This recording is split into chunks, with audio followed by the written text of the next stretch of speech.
So ito yung kanina yung baliktad yung ikot mga tropa. Kaya pala baliktad yung ikot. Mapapansin nyo may sensor dito. Sensor yan, di ba? Pinuksan namin kanina, nakabaliktad yan. Dapat nandito sa may sensor niya. Alin ang nakabaligtad? Ito, nakabaliktad na ganyan. Yan. Nakabaliktad na ganyan.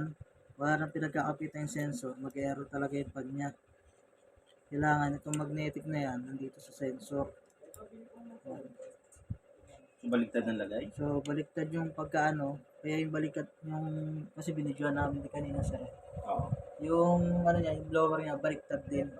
Tapos pipitik-pitik, di nagtutuloy. Kasi nga, di na-detect ng sensor eh. Yung kanyang magnetic dito. Kaya nagkukulat.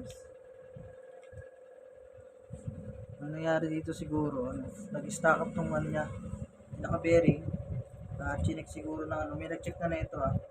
Chinek ng ibang ano nito na ginawa. So, natin na lang kung nabaliktad yung kabit.